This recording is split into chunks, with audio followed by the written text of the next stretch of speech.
Sundance is one of my favorite weeks of every single year, at least for the past 3 years. This is my third time attending the Sundance Film Festival, this time from my home because if you haven't heard, there's a little pandemic going on. So the usual group that I get to meet up with in Park City, we kind of had to push it off a little bit this year. I got one member. I got my boy Andreas over yesterday where we watched a ton of movies. I'm going to have him on the Hang with Azarian podcast. We're going to be having an episode where we just talk about Sundance over there as well. So if you're into the movie thing, glad to have you on the channel once again. It's hard to say when a film festival or anything in general is good or bad because it all depends on what you saw at the festival. Like there's no objective, this was a good Sundance, this was a bad Sundance. It all depends on your gambling, basically. Every time you go into a movie, you have no idea what to expect, and it could end up being a favorite of all time. It could be one of the worst things you've ever seen. And this year, I got both of those things. So I lean more on the positive side, believe it or not. There's this connotation where I hate everything, even though I've just seen so many things.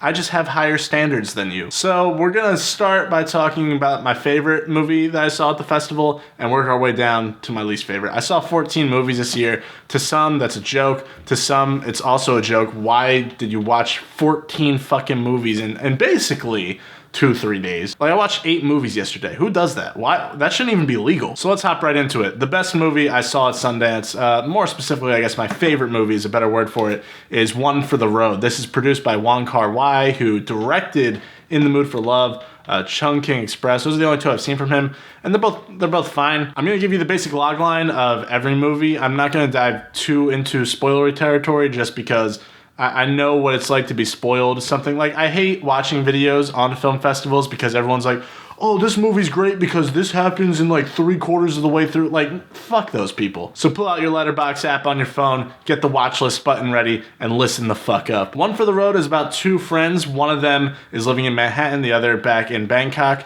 And the one in Bangkok finds out that he has cancer, so he calls up his boy that's living in Manhattan and is like, yo, come over here. I want to chill with you for a bit. And the movie revolves around these 2 reconnecting their friendship. It's the most basic ass story in the world, I know, but it's fucking perfect. I've seen so many movies by this point in my life. I've made a shit ton of videos, clearly not YouTube videos, but I've made a lot of things, and I'm so enamored when I see somebody that gets how to tell a good story. Every single aspect of One for the Road is done to perfection. There's a lot of people that believe it loses its way about halfway through, and I just don't agree with that statement at all. The characters are so authentic, the direction is unbelievable, both in terms of how he works with the actors and also just everything about the style of this movie is unbelievable. Like, cinematography could look beautiful. Like, it's one thing to have shots that look amazing. It's another thing when those shots, though, serve the story. Like, there's parts where, like, you see something and you're like, oh, wow, that's crazy.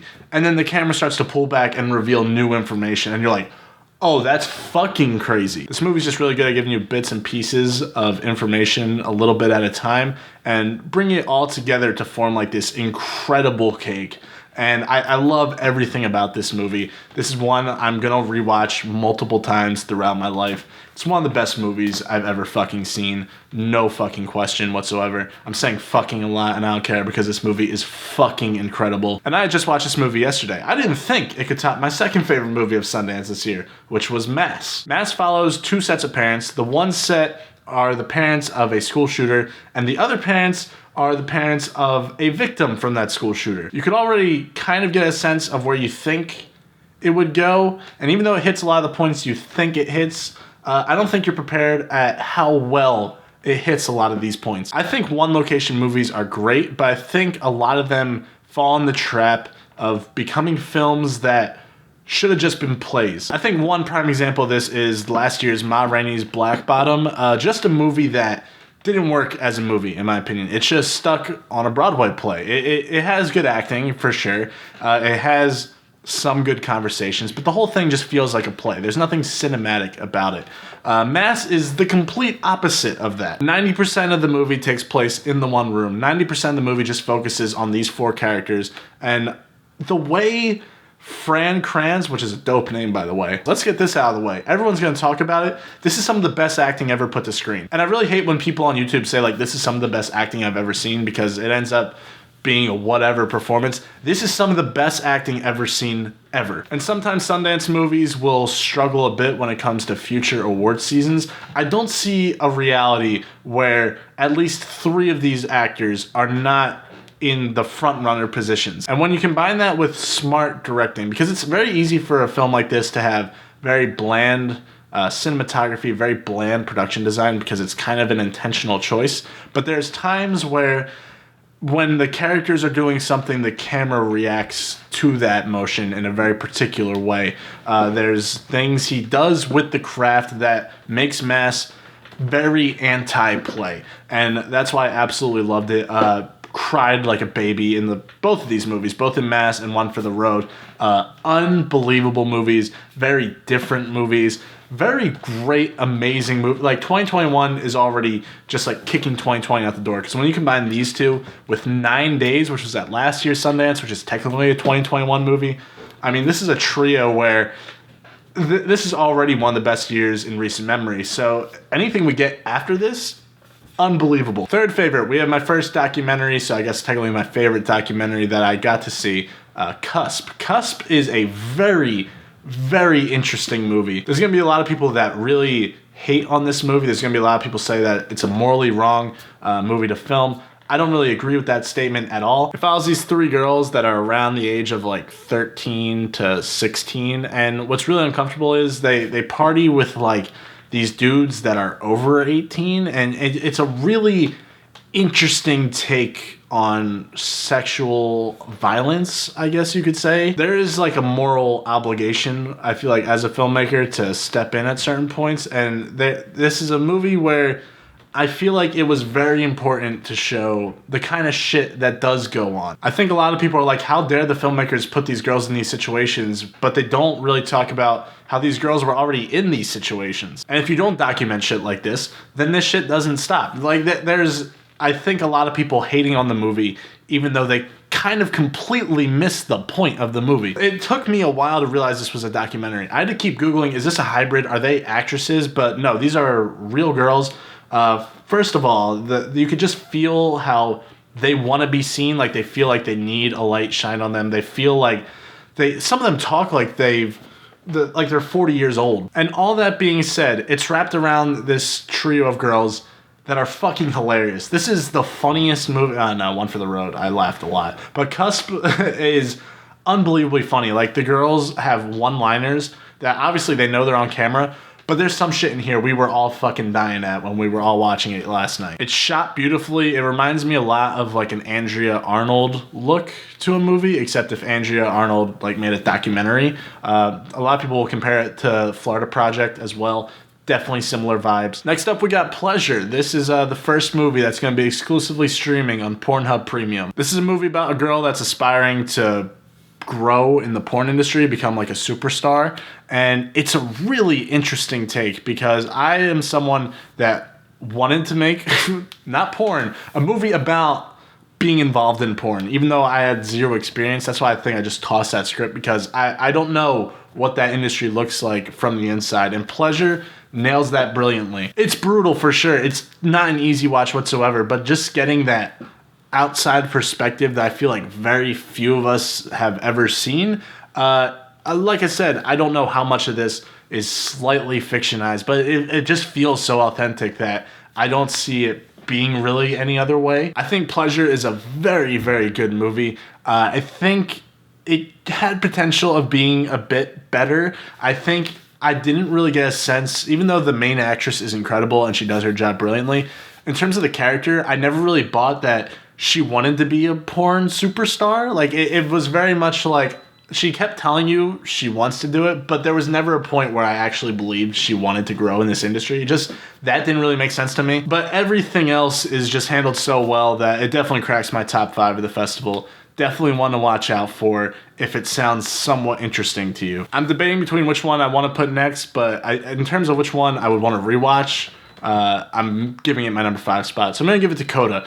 Coda won the Grand Jury and the Audience Award for U.S. Dramatic this year, which is something that doesn't happen all the time. It's about this girl who has a deaf family. Coda is a child of deaf adults, so she has 2 deaf parents. a deaf brother. All the characters that are deaf in the movie are played by deaf actors, and I think that's what really makes the movie stand out, is how well sign language is handled in this movie. It's a very different movie than Sound of Metal that came out last year, and even though I enjoyed Sound of Metal kind of, every time something happened in Sound of Metal, I was like, oh yeah, that's definitely gonna happen.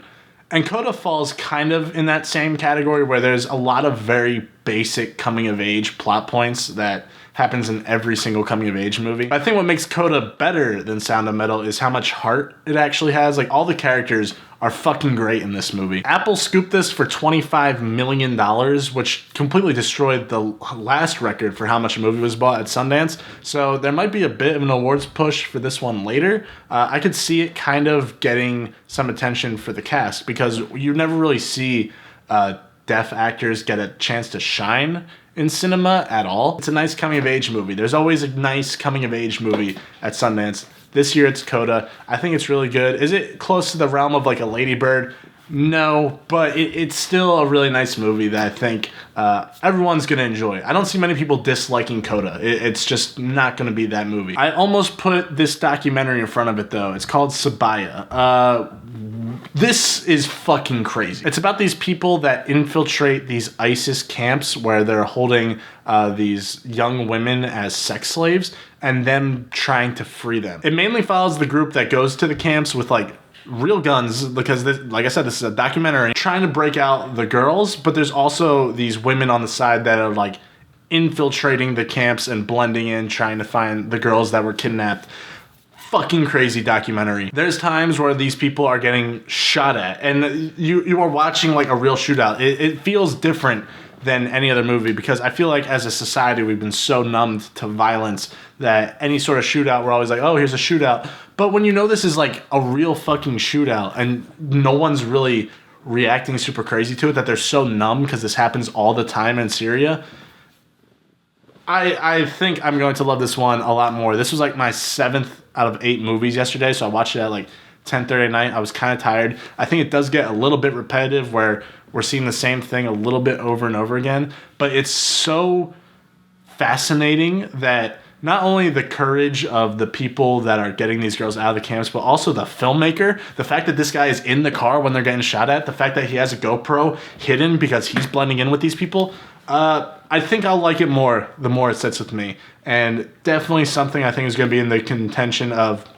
maybe like best documentary at the Oscars next year, or just one of the best foreign films in general. And unbelievably courageous work by everyone involved. So those were the really good movies. Let's talk about the okay movies now. On the count of 3, I like the concept of suicide's a touchy subject. It's about 2 friends that make a pact that they're going to kill each other at the end of the day. They put a funny spin on it, like it's really much like a bro comedy. I'm someone where I'm not going to get triggered by a lot of subjects, but at the same time, I think if you're tackling something like this, you got to do it with care. I think they do it with care. I just don't think the movie is super funny or super dramatic. It's shot like they're making the short film that gets put on YouTube, so somebody gives it funding so they can make the real Sundance movie. It just looks shitty. And I am all about amateur-styled filmmaking. Sebaya has a lot of amateur shots on a GoPro, but it's the way you use that technology to tell the story. And I don't think On the Count of 3 does it that great. A lot of people really love the movie. I'm glad it's getting some love. I think the 2 main actors, Jerrod Carmichael and Christopher Abbott, I think they had pretty good chemistry. I just feel like there's a better movie in here somewhere. Next up, we got Flea. This is a lot of people's favorite documentary of the year, and I completely understand why. In a way, I also really love the idea of Flea. It's about this Afghan refugee retelling his story, but in order to tell the story, he has to get somebody to animate his story, because if it was revealed who he actually is, he could get sent back. Like, the only way you could tell the story, if we're going the documentary route, is to animate it. And it is a really interesting idea, but it slows the entire pacing of the film down. The story is unbelievable, and the way they tell it just makes it feel boring in a couple ways. And I really wish that wasn't the case for me. Like, it was only my second movie of the day yesterday. Maybe it's because I was so high off of One for the Road that I just kept thinking about that. But man, I just kept getting like I kept zoning out of this movie, and I really wish that wasn't the case. I think it is worth seeing. I think there's a lot of people that'll love it. I know a lot of people that already love it.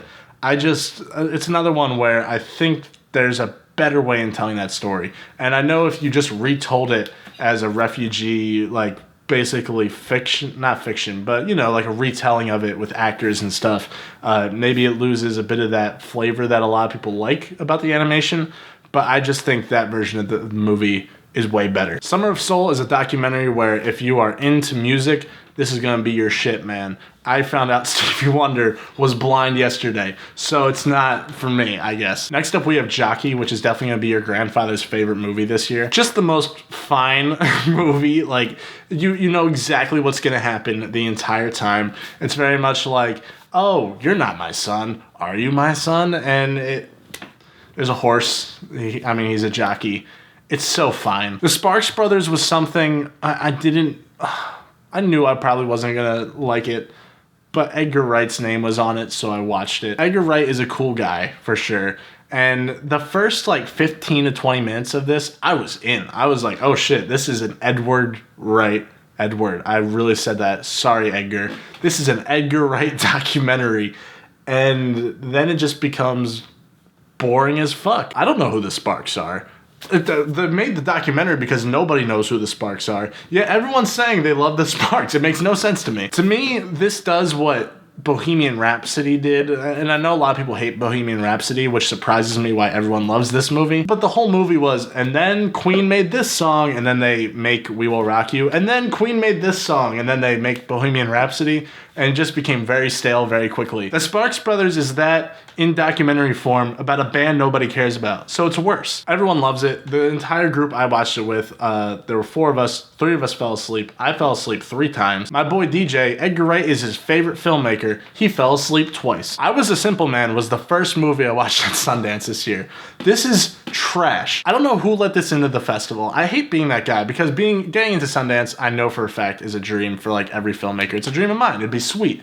But I think when you accept a movie like I Was a Simple Man, you lose credibility as a film festival. It's just so fucking bland, and I'm very about meditative movies. I think the master of it is Edward Yang. This guy basically tried to rip off Edward Yang with this movie. You can have long takes of nature if it adds something of value. If it adds something to a character or a story point or a theme, then yeah, nature cinematography helps. I Was a Simple Man doesn't understand that concept, though. There's nothing in this movie that is good. that sounds really bad. The cinematography shit, too. I hated everything about this movie. I think it was trash, and there were 2 movies worse than it. Superior is unbelievably bad.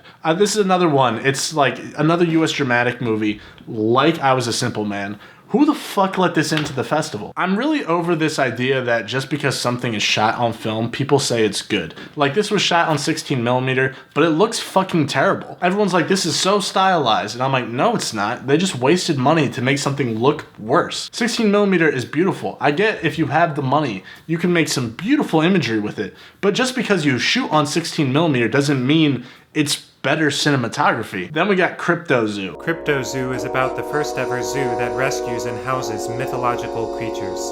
As crypto zookeepers struggle to capture a Baku, a legendary dream-eating hybrid creature, they begin to question whether they should house these rare beings in the confines of a zoo, or if the cryptid should remain hidden and unknown. This is one of the worst movies I've ever seen. I really got no words to say. I'm still baffled. I'm not surprised it got let into Sundance. The animation is cool for 3 seconds, but damn, I hated every single second. It was an aggressive wasting of my time. If you want to get high as shit with your boys, maybe you laugh 2 or 3 times, but this has nothing. I see no value in Crypto Zoo, and yeah. That's Sundance for you. But that's what I saw. Let me know in the comments section if you saw anything from Sundance this year. What was your favorite? What was your least favorite? Did you like Crypto Zoo? If you did, let me know why. And I still don't have a sign off, so I guess I'll see you next time. I think YouTubers do that, right? Sometimes I'm gonna get the fuck out of here.